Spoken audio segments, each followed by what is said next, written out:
Birds of a feather flock together. I'm surrounded here with a bunch of crows that have been giving us grief all day.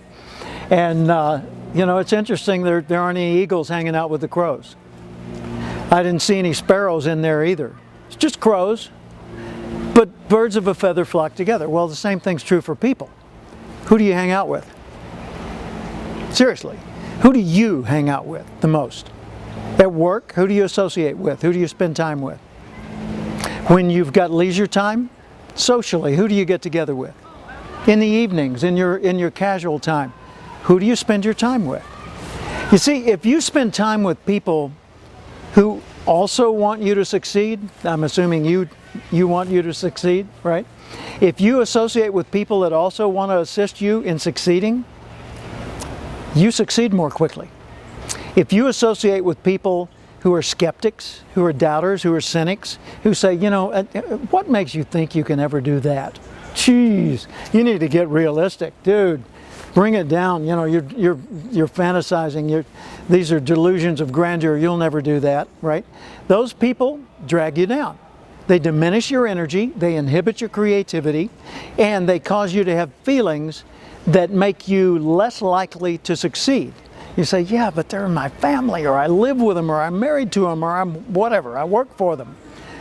Granted, there are situations where we're kind of stuck for the moment with the people that we wouldn't have chosen had we had that option, but we can certainly diminish the amount of time we spend with them.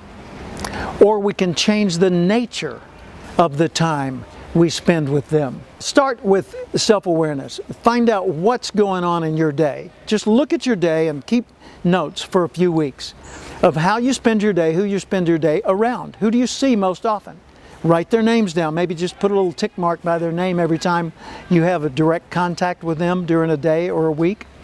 And then look back at those records after a week or so and see where your time was spent. I think it'll surprise you. Certainly did me when I first started doing that. And then ask yourself, is this person good for me, neutral, or not so good for me, right? Then change your mix of time with them, or the nature of your communication with them, so that you're in a position to enhance the quality of your own day. My sister once had a friend who was just as negative as could be. She could find a cloud on the prettiest clear day you ever saw. And that's the only thing she would comment on. You know, if it was perfect weather, she'd say, yeah, but you know, this time last year it was awful. And your point is? Anyway, that was my sister's friend.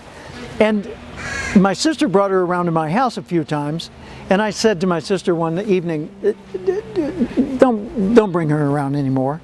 She said, hey, she's my friend, you accept me, you accept my friends. I said, no, I don't. And she said, well, she's my friend. And I said, okay, you got a choice to make. I'm your brother, she's your friend, pick. You don't have to pick for life, you just have to pick for when you're coming to my house. You come to my house, you're welcome. I'll give you a key. You bring her, I'll take the key. Sorry. I choose who I spend my time with, and she's a negative Nelly.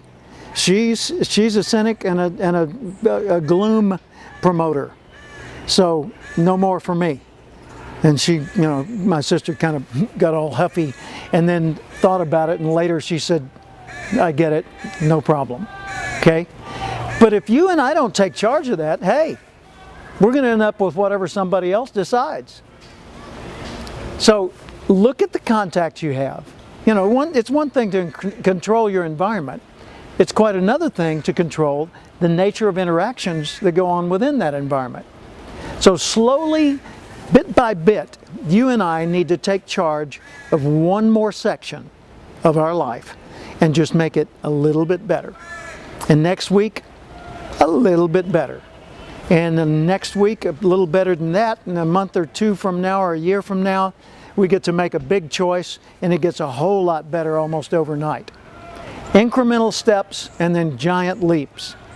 But the more parts of your life you live intentionally, you live the way you want to live them, the less of your life is going to be spent with crows, and the more it's going to be spent with eagles and doves and the kind of folks you want to be around.